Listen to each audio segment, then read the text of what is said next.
मेरे भाई और बहनों,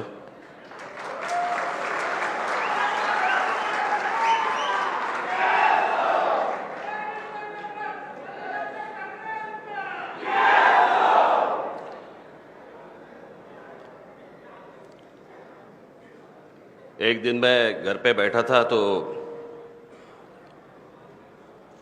हमारे संदीप देशपांडे जी, उन्होंने मुझे कहा कि एक विनय दुबे हैं, उनको आके आपको मिलना है। तो मैंने कहा मैंने अभी तो कुछ बात की ही नहीं है, तो क्यों मिलने आ रहे? तो बोले नहीं, उनको कुछ आमंत्रण देना है। तो मैंने कहा ठीक है, लेके आइए। तो विनय दुबे जी और उनके सहकारी जो है थे वो मेरे पास आए। उन्होंने मुझे ये कहा कि उत्तर प्रदेश बिहार के जो लोग हैं उनके बीच में जो गलतफहमियां हैं, आपने कहा कुछ और है, उनको बताया कुछ और है। बीच में जो कोई आंदोलन हुए उसमें जो कोई मारपीट हुई वगैरह वगैरह, ये सारी चीज़ों के ऊपर कुछ प्रश्न हैं। तो अगर आप स्वयं आके वहाँ पे बात करें उन लोगों के साथ तो बेहतर होगा। उसके बीच में इतने से हॉल में आवाज़ नहीं आ रही मेरी। तो वो हुआ ऐसे था बीच में कि एक गुजराती समाज के लोग मुझे आके मिले थे। मिस्टर जयेश वालिया, यहीं पे बोरीवली में ही था वो प्रोग्राम। उनका भी यही कहना था। तो मैं वहाँ पे गया था। फिर उसके बाद मुझे पूना में बुलाया था, कोई गुजराती और मारवाड़ी लोग थे तो उन्होंने भी मुझे बुलाया था। तो वो सामने रखते हुए विनय दुबे जी मेरे पास आए और उन्होंने कहा कि अगर आप उत्तर भारतीयों के सामने आके आपकी बात कहें तो बेहतर होगा। मैं बोला ठीक है, मुझे क्या, मैं आता हूं।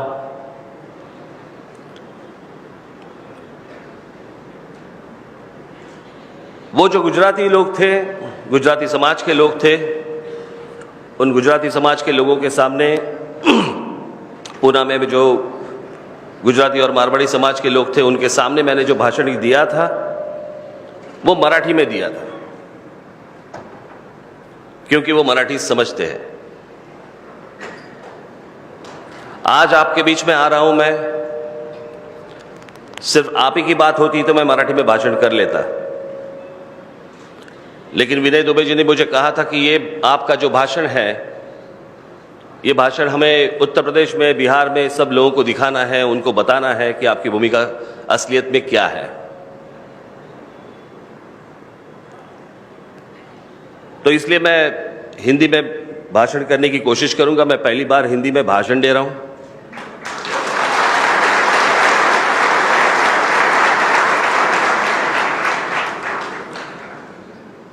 कुछ गलतफहमियां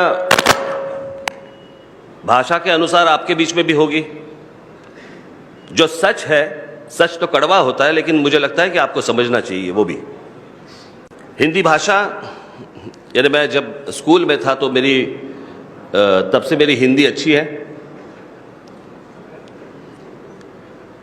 मुझे पता है कि कौन से अक्षर के नीचे नुक्ता देना है।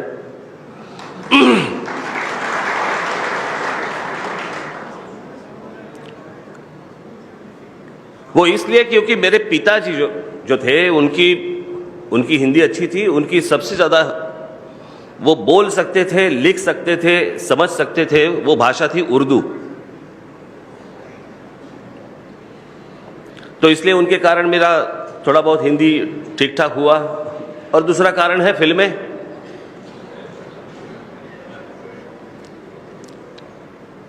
हिंदी भाषा अच्छी है, बहुत सुंदर भाषा है, उसमें कोई संदेह नहीं है। लेकिन हिंदी ये राष्ट्रभाषा है, ये गलत है।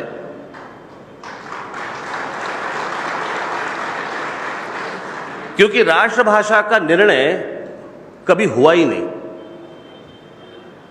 ये जो मैं बोल रहा हूं, अभी इंटरनेट है, बहुत सारी चीजें हैं, जाके आप देख सकते हैं, समझ सकते हैं।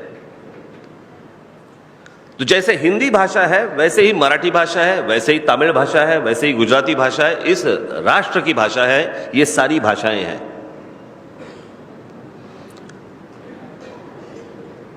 लेकिन आपके प्रदेश में आपके लोगों को कुछ मेरी बातें समझानी है, इसलिए मैं आज हिंदी में भाषण करूंगा।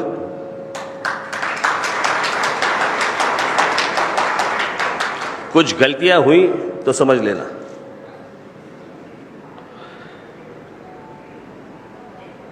मैंने उनसे कुछ सवाल मांगे थे कि भाई आपके मन में क्या क्या सवाल है, वो एक बार मुझे लिख के दे दे, ताकि मैं उन सवालों के ऊपर मैं कुछ बात कर सकूं। जो भी कुछ सवाल आए हैं मुझे कि वो रेलवे एग्जाम के वक्त जो यहां पे हुई मारपीट हुई, जो फेरी वाले हैं उनको भी इसी चीज का सामना करना पड़ा हमारे लोगों से। मुझे लगता है कि एक पहली बार हम लोग हमारा देश समझ ले कि हमारा देश हमारी देश की घटना क्या है, हमारा देश कहता क्या है, हमारे देश के कानून क्या है, वो एक बार अगर हम लोग समझ ले तो मुझे लगता है कि बाकी चीजें समझने के लिए बहुत आसान रहेगी।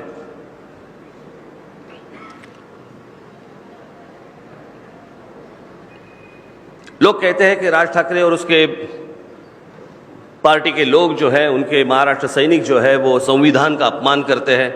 संविधान में तो ये लिखा हुआ है कि इस देश का आदमी कहीं भी जा सकता है, कहीं भी घूम सकता है, कहीं भी रह सकता है। वो जो इंटरस्टेट माइग्रेशन एक्ट जो है उसके बारे में कहते हैं। मुझे लगता है कि इंटरस्टेट माइग्रेशन एक्ट किसी ने पढ़ा ही नहीं है। हम लोग बस एक हवा में बात करते हैं कि इस देश का आदमी कहीं भी जा सकता है, कहीं भी रह सकता है, कुछ भी कर सकता है। ऐसा वो नहीं कहता। अगर वो कायदा अगर आप पढ़ ले ठीक से तो उसमें आपको पता चलेगा कि अगर आपको एक राज्य छोड़ के दूसरे राज्य में आना है, अगर आप आते हो तो आने के वक्त आपको पहले पुलिस स्टेशन में आपको बताना पड़ता है कि आप कौन हैं, किस काम से आए हैं, आप कहां रहने वाले हैं, आपको अगर जॉब मिली है तो किसने आपको जॉब दी है, उसका एक सर्टिफिकेट लगता है। ये सारी चीजें उसमें दी है। हम लोग सिर्फ एक ही बात पकड़ते हैं कि एक राज्य से निकले लोग और दूसरे राज्य में चले गए। ऐसे नहीं होता।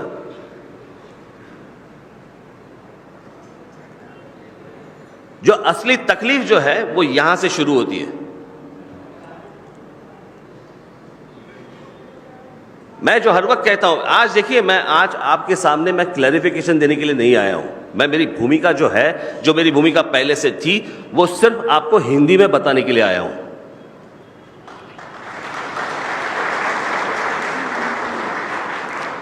एक अब्राहम लिंकन का एक बहुत अच्छा सेंटेंस है, बहुत अच्छा वाक्य है उनका, अब्राहम लिंकन का,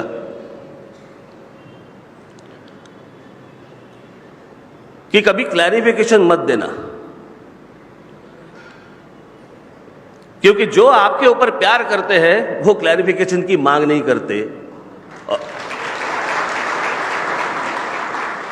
और जो आपसे नफरत करते हैं वो क्लैरिफिकेशन सुनते ही नहीं आपका। तो क्लैरिफिकेशन क्यों देना है? लेकिन मुझे लगता है कि देश भर में जो भी कुछ घटनाएं हुई हैं वो मुझे लगता है कि हमें एक बार देखनी चाहिए, समझनी चाहिए कि ये क्यों हो रहा है, किस लिए हो रहा है।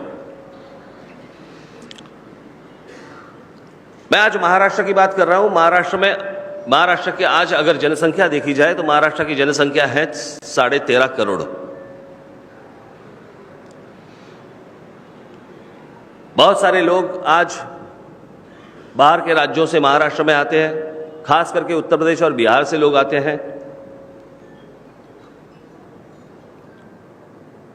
मैं कुछ कोट्स लेके आया हूं। हमारे जो पूर्व राष्ट्रपति थे, हमारे जो पूर्व प्रधानमंत्री थे, उनके कुछ कोट्स लेके आया हूं मैं। वो दो कोट्स मैं आपके सामने में पढ़ता हूं, उससे आपको मैं क्या कहने वाला हूं या मैं क्या सोचता हूं इसका पता चल जाएगा आपको।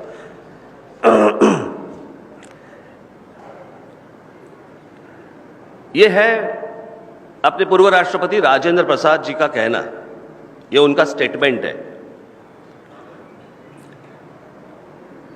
कि यह भूमिपुत्र मुद्दा आज का नहीं है।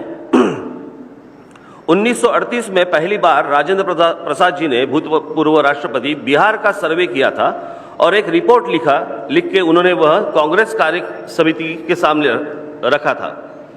उस रिपोर्ट में राजेंद्र प्रसाद जी लिखते हैं, हम जहां रहते हैं उसी क्षेत्र में हमें काम मिले यह अच्छा स्वाभाविक है, उसे हम टाल नहीं सकते और उसके लिए नियम बनाना, अगर वही नियम सभी राज्यों को हो, कांग्रेस की विचारधारा के अनुसार ही है। राजेंद्र प्रसाद जी आगे लिखते हैं, यही उचित होगा कि किसी प्रांत के स्थानिक लोगों को वही रोजगार और शिक्षा का अवसर उपलब्ध हो।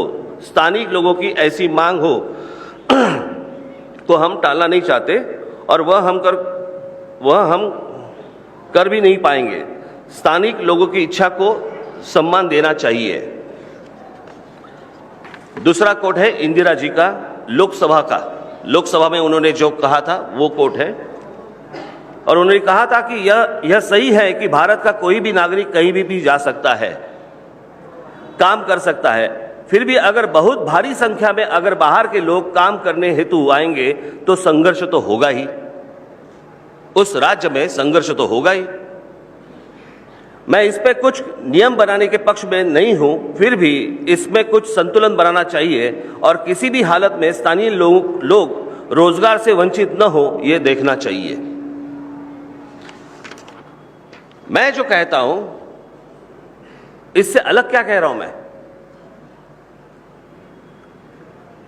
अगर महाराष्ट्र में रोजगार उपलब्ध है तो महाराष्ट्र के जो युवक है, युवती जो है, उनको यहां पे पहला प्रेफरेंस मिलना चाहिए। इसमें कोई गलती है क्या?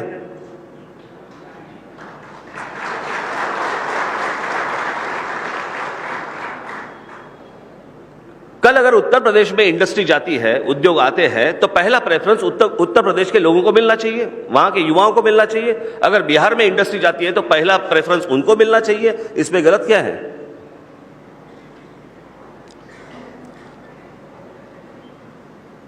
देखिए, ये देश है, इस देश के हम लोग सब राज्य बोलते हैं, हम लोग कहते हैं। मैंने एक बार कहीं एक भाषण में कहा था कि भारत एक यूरोप जैसा है। अगर हर प्रांत की भाषा देखी जाए तो अलग है, हर प्रांत का अगर पहराव देखा जाए, कपड़े अगर देखे जाए वो अलग है, संस्कृति अलग है, खाने पीने की बातें अलग है। तो ये जो भारत है, ये भारत भी यूरोप जैसा है। वहां पे भी एक अलग अलग राज्य है, जिससे अभी इंग्लैंड बाहर निकला वो बात अलग है, लेकिन अलग अलग राज्य है, उनकी करेंसी एक है। भारत भी वैसा ही है। जिसे हम लोग राज्य कह रहे हैं वो असलियत में एक एक देश है, जिसे बांधा हुआ है, जिसे हम लोग भारत कह रहे हैं।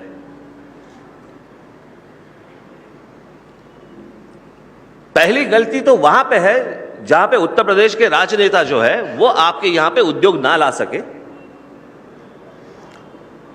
बिहार के जो राजनेता है वो वहां पे उद्योग ना ला सके। अगर ठीक से हम लोग सोचे तो देखिए कि भारत के जितने भी प्रधानमंत्री हुए हैं उसमें से कम 70 से 80% प्रधानमंत्री उत्तर प्रदेश से है। पंडित जवाहरलाल नेहरू कॉन्स्टिट्यूंसी उनकी उत्तर प्रदेश, लाल बहादुर शास्त्री उत्तर प्रदेश, इंदिरा जी उत्तर प्रदेश, राजीव गांधी उत्तर प्रदेश, सोनिया गांधी उत्तर प्रदेश, राहुल गांधी उत्तर प्रदेश, अटल बिहारी वाजपेयी उत्तर प्रदेश, वीपी सिंह उत्तर प्रदेश,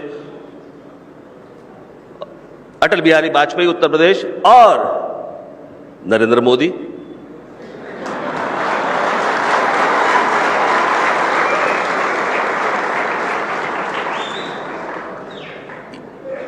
ये जो बातें हैं, ये जो सवाल है, आप ये जो मुझे पूछ रहे हैं, आप उनको क्यों नहीं पूछते कि प्रधानमंत्री के लिए आपको हमारा क्षेत्र चलता है, लेकिन हमारे यहां पे जो युवक है, हमारे यहां के जो लोग हैं, वो बाहर काम करने के लिए क्यों जा रहे हैं?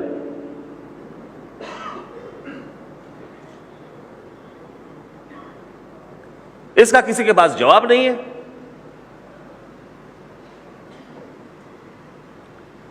मैं अगर मेरी महाराष्ट्र के मेरे युवकों को, जो युवक है महाराष्ट्र के, जो लड़के हैं लड़कियां जो है, मैं महाराष्ट्र का हूं, मुझे लगता है कि मेरे राज्य में पहला प्रेफरेंस मेरे मराठी लोगों को मिलना चाहिए। अगर उसमें से बचे तो बाहर के लोग आके वो नौकरी कर सकते हैं। किसी भी राज्य में हम लोग जाएं तो मुझे लगता है कि उस राज्य का मान रखना चाहिए। पहले उस राज्य की भाषा सीखनी चाहिए।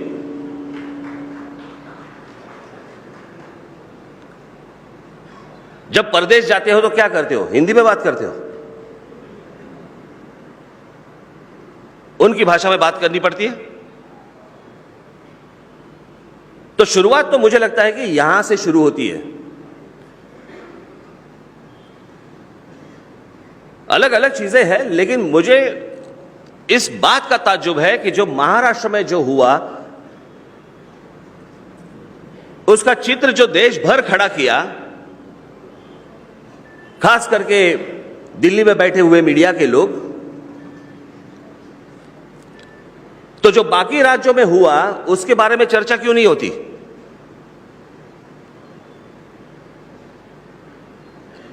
आपको शायद पता नहीं होगा, लेकिन एक गोवा के मंत्री थे, आई थिंक नाइक, रवि नाइक। वहां पे बिहार से गोवा एक ट्रेन शुरू कर रहे थे,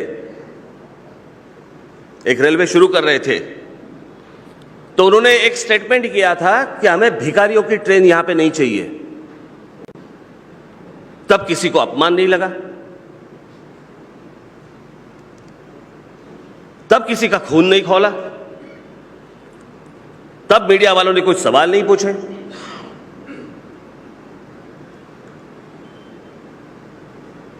आप हिस्ट्री देखिए, अगर आसाम में देखेंगे यहां तो कुछ नहीं हुआ।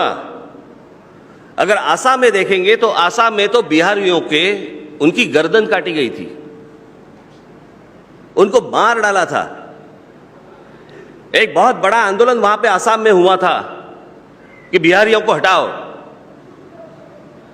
उसका भी कुछ नहीं हुआ।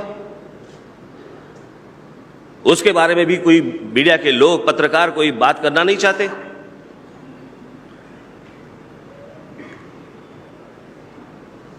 एक बार वो कौन, अर्नब गोस्वामी, वो मेरे पास आए थे और उन्होंने शुरू कर दिया, ये उत्तर प्रदेश और बिहार के लोग जो आते हैं वगैरह वगैरह वगैरह वगैरह। मैं बोला, अर्नब एक मिनट ठहर, पहली बात मेरे को ये बता, तू तो आसामी है, तो आसाम में क्या हुआ उसका जवाब पहले तू मुझे दे, बाद में मैं तेरे को देता हूं।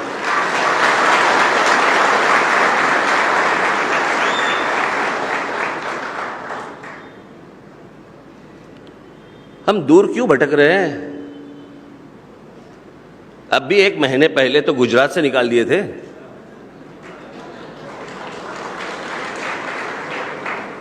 दस 15 हजार लोग तो मुंबई आ गए। ये अच्छा है, किसी राज्य से निकाल दिए जाए तो मुंबई चले आते, वापस उस राज्य में नहीं जाते। पहले से बोझ क्या कम है इस राज्य के ऊपर?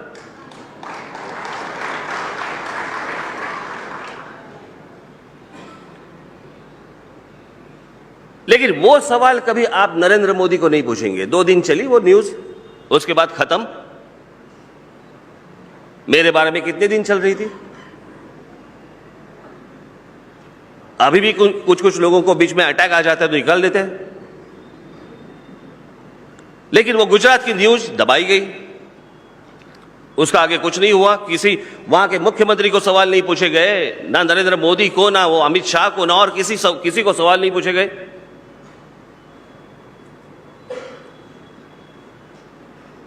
वहां पे तो सब लोगों को मारा था, गुजरात में सब लोगों को भगा दिया, ट्रेन में बिठा कर बाहर निकाल दिए।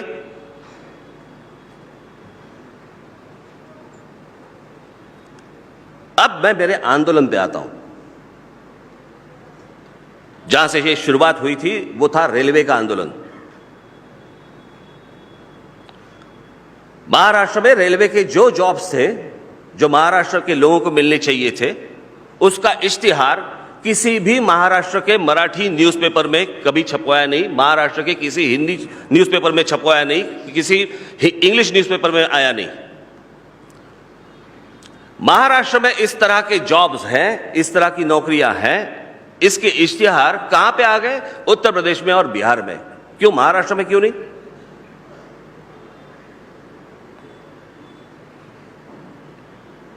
मुझे लगता है उस वक्त लालू यादव थे रेलवे मिनिस्टर, और वहां से आ गए सब, यहां पे मुंबई में आ गए सब। रेलवे स्टेशन भरे हुए हैं, रोड्स भरे हुए हैं, उसके सारे फोटोग्राफ सब न्यूज़पेपर में आ गए। मैं सोच रहा था यार ये आए क्यों हैं? फिर हम लोगों ने पूछताछ की तो उन्हें पता चला कि वो रेलवे बोर्ड के एग्जाम के लिए आए हैं, रेलवे की नौकरियों के एग्जाम के लिए आए। मैं बोला ये क्यों आए, फिर यहां पे क्यों नहीं पता चला? इसके पहले भी हम लोगों ने, जो केंद्रीय मंत्री थे उनको हम लोगों ने लेटर्स भेजे थे, कम से कम 4 या 5, कि जिन जिन राज्यों में नौकरियां होंगी सेंटर की, वो उन राज्यों के लोगों को मिलनी चाहिए। 4 या 5 लेटर्स हमने भेजे थे, हमारे लोग जाके मिलके भी आए थे उनको, बोले हम लोग करेंगे करेंगे करेंगे।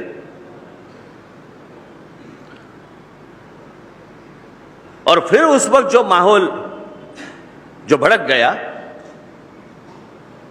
मुझे जो कहना था कि मैंने उस वक्त कहा कि अगर इनको मिलना, यहां पे अगर जॉब्स हैं महाराष्ट्र में तो महाराष्ट्र के लोगों को, मराठी लोगों को, मराठी युवती जो है उनको मिलने चाहिए, इनको नहीं मिलने चाहिए। तो हमारे लोग जाके उनके साथ उन्होंने बात की कि आप यहां से अभी के अभी आप चले जाइए, यहां अगर जॉब्स है तो यहां के लोगों को मिलने चाहिए। जब ये बात करने के लिए जब हमारे लोग उनके साथ गए तो उन्होंने जिस भाषा का प्रयोग किया, वो अगर भाषा का प्रयोग अगर आप सुनते, आप भी खौल उठते। जो यहां पे आए थे वो अगर उस भाषा का प्रयोग करेंगे तो हमारे, आपको क्या लगता है हमारे लोग क्या हाथ पे हाथ रख के बैठेंगे?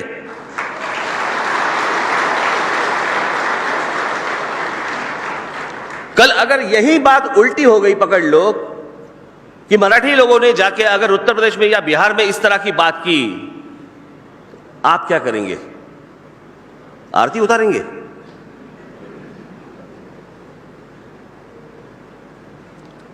संघर्ष तो वहां से शुरू हुआ, और उसके बाद जब ममता बनर्जी जब रेलवे मंत्री बनी, उनके पास भी हमारा लेटर गया, और पहली दफा ममता बनर्जी जो रेलवे मंत्री थी, उन्होंने ये आदेश निकाला कि जिस राज्य में नौकरियां हैं उस राज्य के लोगों को वहां पे नौकरी मिलनी चाहिए, और अगर वहां पे जो एग्जाम्स होते हैं वो भी उस राज्य के राजभाषा की तरह होनी चाहिए, उसी लैंग्वेज में होनी चाहिए। अब मुझे एक बात बताइए कि यही बात मैंने लेटर में लिखी थी, अगर एक पत्र से समझ में नहीं आता तो संघर्ष तो होगा ही, वो तो अटल है, उसका कुछ नहीं हो सकता। मुझे तो सिर्फ सवाल पूछने हैं आप लोगों को, उत्तर प्रदेश के और बिहार के लोगों को मुझे सवाल पूछने हैं। आपके यहां के राजनेता कुछ नहीं करते, आप बाहर जाते हैं, बाहर जाके आपको इस संघर्ष का सामना करना पड़ता है। आपको नहीं लगता कि आप हर जगह जाके अपमानित होते?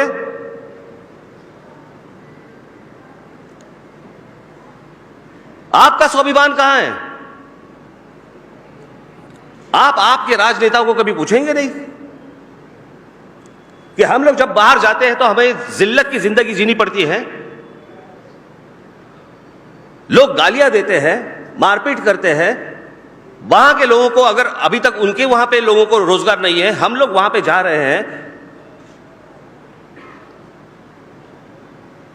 और ये सिर्फ उत्तर प्रदेश, बिहार, महाराष्ट्र, गुजरात, यहीं तक की ये बात नहीं है, ये पूरे दुनिया में हो रहा है, ये हर जगह पे हो रहा है।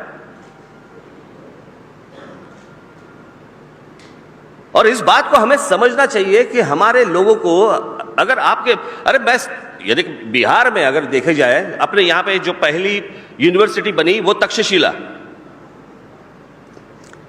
जो पार्टीशन के बाद अभी पाकिस्तान में चली गई। दूसरी जो यूनिवर्सिटी बनी वो नालंदा, जो बिहार में थी।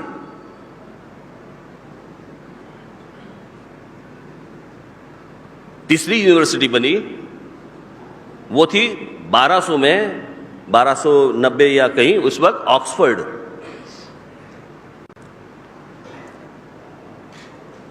अंग्रेज लोग, कुछ प्रोफेसर्स, उसके बाद एक फ्रांस में एक यूनिवर्सिटी बनी, तो कुछ लोग फ्रांस की यूनिवर्सिटी में चले गए थे और वहां पे भी यही संघर्ष हुआ था कि फ्रांस की यूनिवर्सिटी में जो सिखाने वाले जो प्रोफेसर्स हैं वो फ्रांस के होंगे, इंग्लैंड के नहीं होंगे, ब्रिटिशर्स नहीं होंगे, तो ब्रिटिशों को बाहर निकाल दिया गया। जो गए थे वो वापस आ गए ऑक्सफोर्ड में। अभी जो ऑक्सफोर्ड में जो थे उनके लिए तो वो मुहाजिर थे, ये तो बाहर जाके आए, बाहर से अभी अपने यहां पे यूनिवर्सिटी में आए। ऑक्सफोर्ड से भी उनको निकाल दिया गया। लोग एजुकेटेड थे, सीखे हुए थे, तो उनको पता चला तो वो बाहर निकले, और बाहर निकलने के बाद उन्होंने एक यूनिवर्सिटी खोली जिसका नाम है कैम्ब्रिज यूनिवर्सिटी। मैं ये आपको क्यों कह रहा हूं, क्योंकि ये आज से नहीं, ये सालों सालों से चल रहा है, ये हर जगह चल रहा है कि अगर मेरे बच्चे, अगर मेरे यहां पे लोग अगर भूखे रहेंगे, उनके हाथ को काम नहीं मिलेगा, उनको नौकरियां नहीं मिलेंगी, और वो देख रहे हैं कि बाहर के आके लोग यहां पे अगर बस रहे हैं और काम कर रहे हैं। इन्होंने मुझे किसी ने इसमें सवाल किए हैं कि जो उत्तर प्रदेश से लोग आते हैं, बिहार से लोग आते हैं, वो सब्जियां बेचते हैं, तरकारी बेचते हैं, वॉचमैन बनते हैं, कम सैलरी में वो काम करते हैं, मराठी लोग काम करते हैं क्या? आइए मेरे साथ, मैं दिखाता हूं आपको।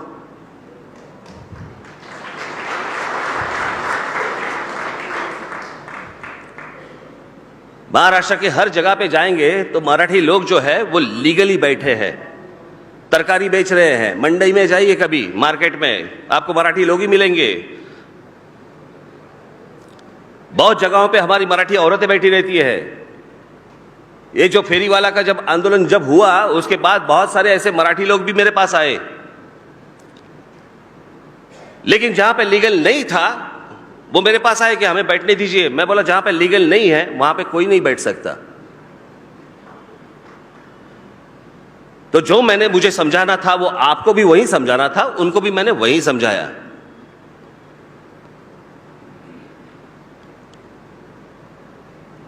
और फेरीवाला के आंदोलन में भी यही हुआ था कि हमारे लोग जब उनको समझाने के लिए गए, बताने के लिए जब गए, उन्होंने जो भाषा का प्रयोग किया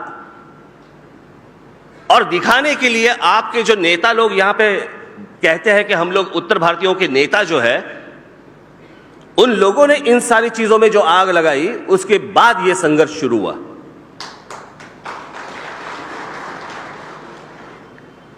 मुझे लगता है एक बार अगर आप अपने भी गिरेबान में झांक कर देखेंगे कि क्या हो रहा है, तो मुझे लगता है कि यह संघर्ष का कोई मतलब ही नहीं है।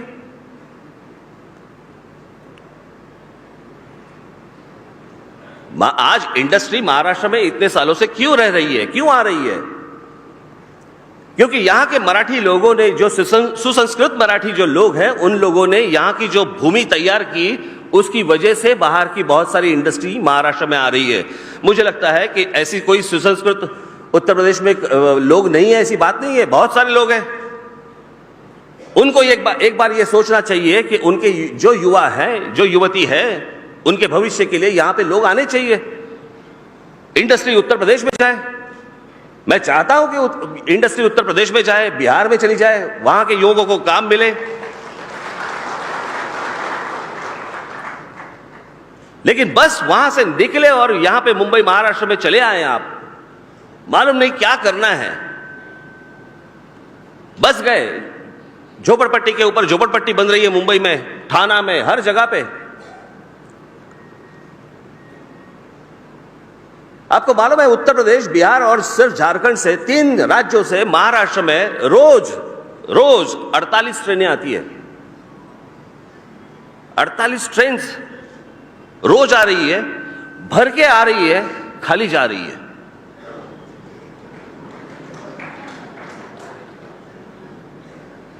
एक शहर होता है, एक राज्य होती है, उसकी एक कैपेसिटी होती है, उसकी एक क्षमता होती है। उस क्षमता के बाहर अगर लोग सिर्फ आते रहेंगे तो जो रह रहे हैं पहले से वो कहां जाएंगे? जैसे मराठी लोग, पहले मराठी लोगों का तो है ही महाराष्ट्र, लेकिन इस महाराष्ट्र में रहने वाले ऐसे बहुत सारे 3 जनरेशन 4 जनरेशन ऐसे उत्तर प्रदेश के भी लोग हैं, बिहार के भी लोग हैं, गुजराती भी है, मारवाड़ी भी है, 4-4 5-5 जनरेशन यहां पे रह रहे हैं। वो समझ सकते हैं मैं क्या बोल रहा हूं। आज इन शहरों की जो हालत बनी हुई है, लोगों को स्कूल में एडमिशंस नहीं मिल रहे, कॉलेज में एडमिशंस नहीं मिल रहे, लोगों को फुटपाथ पर चलने के लिए उनको फुटपाथ नहीं मिल रहे हैं। सिर्फ शहरों की आबादी बढ़ती जा रही है, रोड्स कम पड़ रहे हैं, ट्रैफिक बढ़ रहा है, और सबसे बड़ी बात, जो बाहर से जितने लोग आए हैं, यहां पे आज इतनी पुलिस यहां पे आई हुई है, कभी एक बार उनको जाके पूछ लीजिए, महाराष्ट्र पुलिस को जाके पूछ लीजिए, आपका सबसे ज्यादा समय कहां पे जाता है? जो महाराष्ट्र में जो क्रिमिनल एक्टिविटी जो हो रही है, जो क्राइम हो रहा है, जो गुनाह हो रहे हैं, वो सबसे ज्यादा अगर वो इन्वेस्टिगेशन उनका चल रहा है तो वो उत्तर प्रदेश, बिहार, झारखंड और बांग्लादेश की बॉर्डर पे चल रहा है। यहां पे क्राइम करते हैं और वहां पे चले जाते हैं।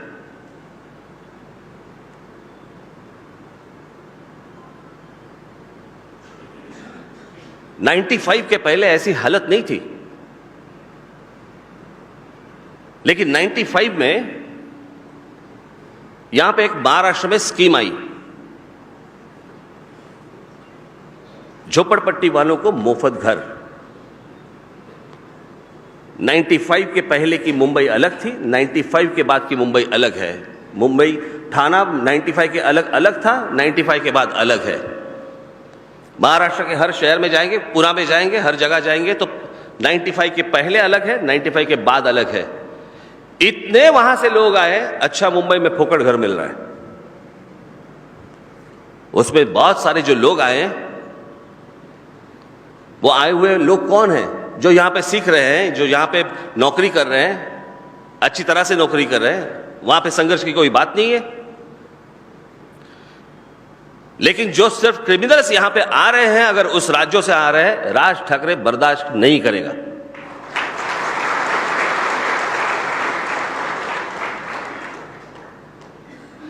हमारी मां बहनों की इज्जत कोई चौराहे पे नहीं रखी नहीं है हमने, कि कोई भी यहां बाहर से आता है, जो टैक्सी वाला बोलता है, टैक्सी चलाता है, और टैक्सी चलाते चलाते हमारी मां बहनों को अगर वो गाली देगा, कौन सहेगा?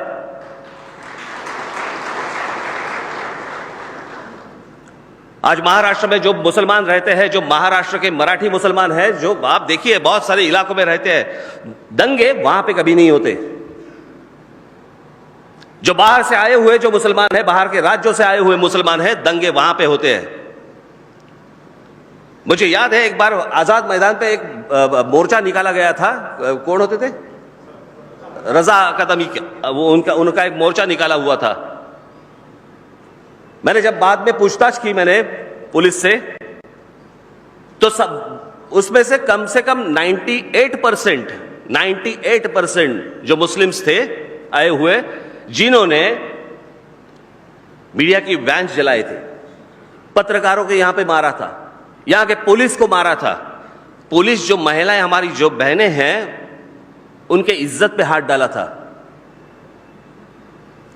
जो भी लोग थे वो बाहर के लोग थे। आपको क्या लगता है वो हम लोग से हैं?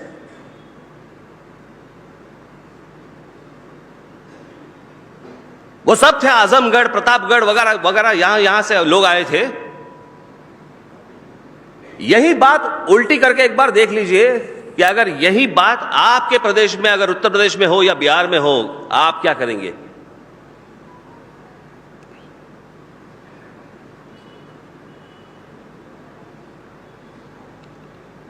मुझे लगता है कि आपको भी इस बात पे सोचना चाहिए। संघर्ष होता कब है? ऐसी बात नहीं है ना कि मुझे कोई बाकी कोई सोच नहीं है, बस संघर्ष करो। जो मैं कहता हूं, जो मैंने बातें मराठी में की थी, वही आपके सामने आज मैं हिंदी में रख रहा हूं। आज मेरे यहां पे दोस्त आए हुए हैं, यहां पे कहीं बैठे होंगे। मिस्टर, ये देखिए, खड़े हो जाइए, उभर। ये इनका नाम है मिस्टर सुरेश गुप्ता। ये कम से कम 40 साल से मेरे दोस्त है, 30 साल से तो है ही है। अगर हर जगह मैं नफरत की आंखों से देखता, ये क्या दोस्त रहते क्या मेरे? यहां पे एक बहुत बड़े सीनियर पत्रकार बैठे हैं, Amrish Mishra, times of India के। मराठी लोग नहीं बोल सकते उतनी उत्तम मराठी ये बोलते हैं।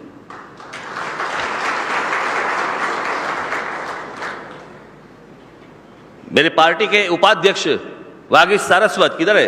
ये देखिए, क्या रहते क्या वो मेरे साथ?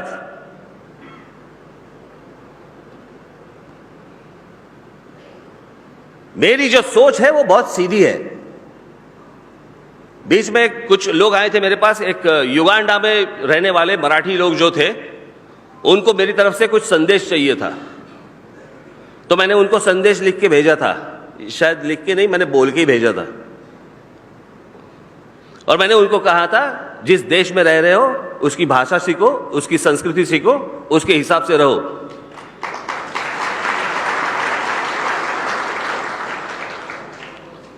आप जिस प्रदेश में जा रहे हो उस प्रदेश की भाषा आपको सीखनी चाहिए, उस प्रदेश के लोगों का आपको सम्मान रखना चाहिए। और यहां पे अभी इतनी भीड़ हुई है कि आपके लोगों को अभी बताना चाहिए कि भाई साहब अभी मत आना।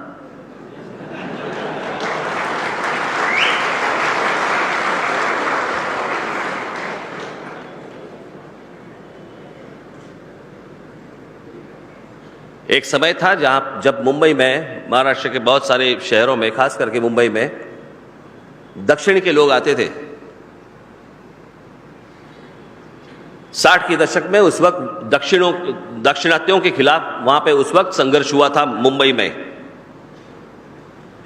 आहिस्ते आहिस्ते दक्षिण भारत में, तमिलनाडु में, आंध्र प्रदेश में, केरला में, कर्नाटक नहीं लेकिन केरला में, हर जगह पे वहां पे उद्योग आने लगे, इंडस्ट्री आने लगी, वहां के लोगों को काम मिलने लगे। वहां के जो राजनेता थे उन्होंने वहां पे इंडस्ट्री लाई, वहां पे उन्होंने काम शुरू कर दिया। अभी दक्षिण भारत से लोग नहीं आते।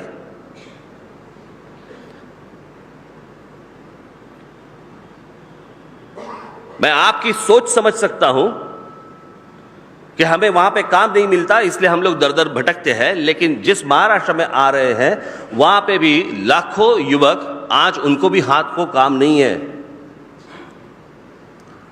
हमारे अगर विदर्भ में जाएंगे, हमारे मराठवाड़ा में जाएंगे, हमारे पश्चिम महाराष्ट्र में जाएंगे, हमारे कोंकण में जाइए, बहुत सारे ऐसे युवक हैं जिनको मालूम ही नहीं है कि काम कहां पे है।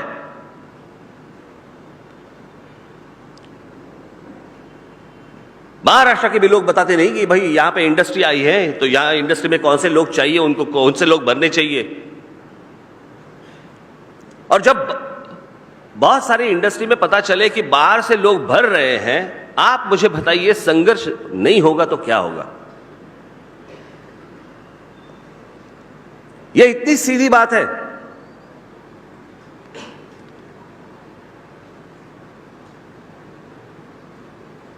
मीडिया के लोग, मुझे याद है वो मेरा भाषण चल रहा था,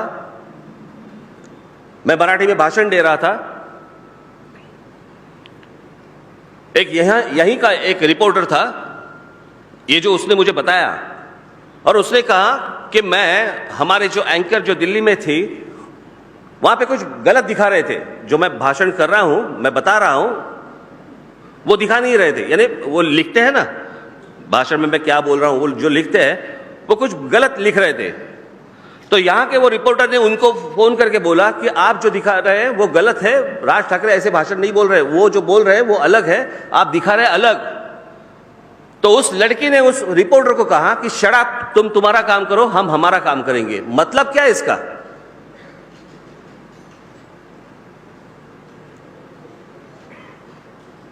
यानी आपके टीआरपी के लिए अगर आप राज्यों के बीच में अगर आप आग लगाते रहेंगे, ये कैसे होगा?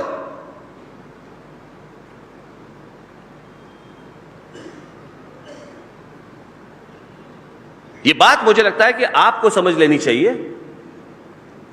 एक डोमिसाइल सर्टिफिकेट होता है, मुझे लगता है कि हर राज्य में डोमिसाइल सर्टिफिकेट जो होता है उसका प्रारंभ होना चाहिए। कुछ कायदे जो बने हैं उस वक्त के हालात अलग थे, आज के हालात अलग हैं। बहुत सारे ऐसे कायदे जो है वो बनने चाहिए।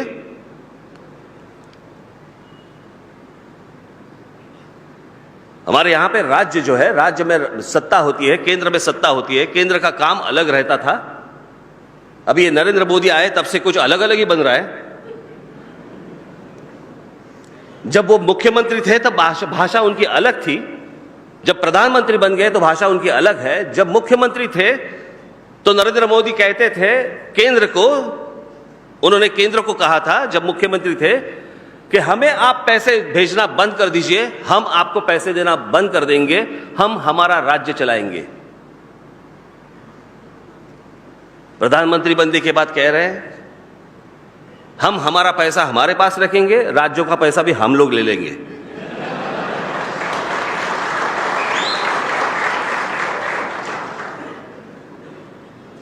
आपको मैं जरूर बताना चाहता हूं कि ये क्या हालत है। आपके प्रदेश उत्तर प्रदेश, बिहार, इन्हें क्या मिलता है?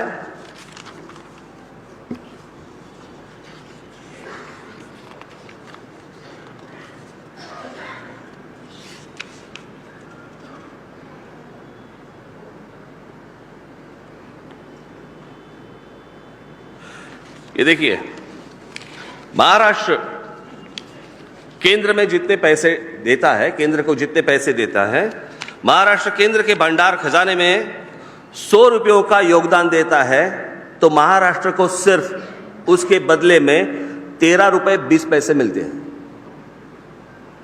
यानी 100 रुपए अगर महाराष्ट्र डाले तो 13 रुपए 20 पैसे मिलते हैं वापस।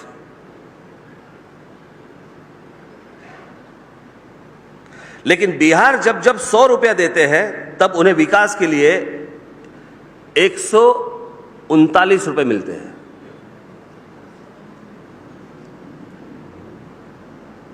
ये कौन सा तरीका है, मुझे समझा नहीं। जो स्टेट काम कर रहा है, जो पैसे खड़े कर रहा है, जो पैसे केंद्र को दे रहा है, उनको 13 रुपए, 100 में से 13 रुपया। और जहां पे इंडस्ट्री नहीं है, जहां से लोग उठ के बाहर जा रहे हैं, दूसरे राज्यों में जा रहे हैं, काम के लिए जा रहे हैं, तो वहां के राजनेता कुछ काम नहीं कर रहे, तो उनकी यहां पे 100 रुपए में उनको 139 पैसे रुपए मिल रहे। यानी पैसे के पैसे खा रहे हैं, काम कुछ नहीं कर रहे हैं, उद्योग नहीं ला रहे हैं, लोगों को रोक नहीं रहे हैं, बाहर जा रहे हैं, अपमानित हो रहे हैं। ये कौन सा तरीका है भाई? ये कौन सा जीना है?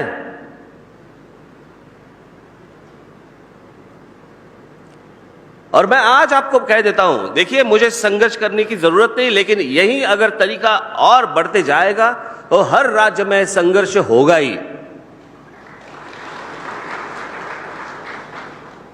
अगर इन्हें सुधारना है तो आपको आपके लोगों के बीच में सुधार लाना चाहिए, उनको ये सारी बातें कहनी चाहिए। और आपके कहने के भी बाहर अगर वो लोग होंगे तो हम तो है ही। ये किसी दादागिरी की बात नहीं है,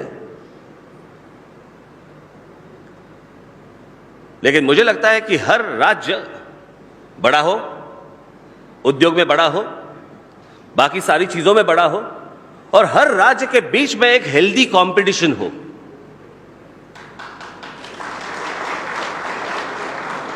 कि अगर ये राज्य ऐसे कर रहा है तो मैं ये ऐसे करूंगा, वो राज्य ऐसे कर रहा है तो मैं ऐसे करूंगा। इससे मुझे लगता है देश ही बड़ा होगा। हर राज्य अगर बड़ा होगा तो देश ही बड़ा होगा।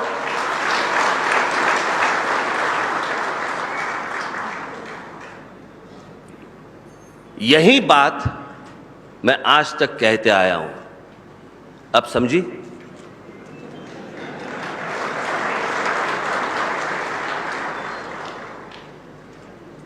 बाकी वो चीजें छोड़ दीजिए, मुझे अभी तक पता नहीं चला उसमें कंट्रोवर्सी क्या थी।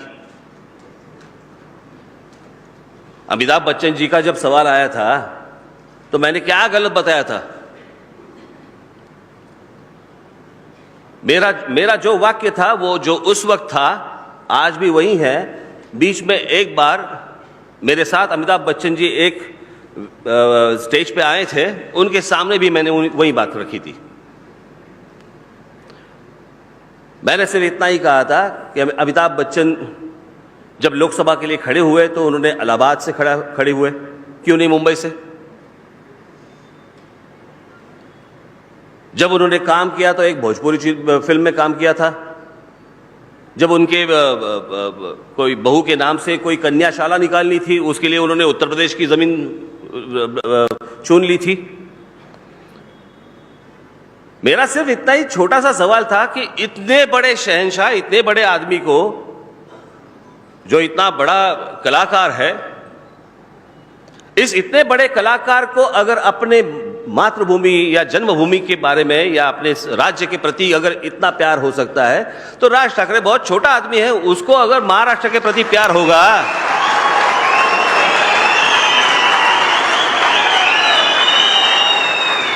तो उसमें गलत क्या है?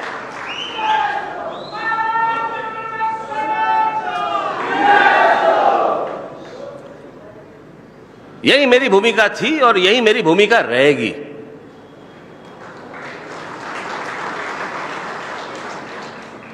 बात किसी से नफरत करने की नहीं है, लेकिन किसी से नफरत करने की नौबत भी ना आ जाए, ये मैं चाहता हूं।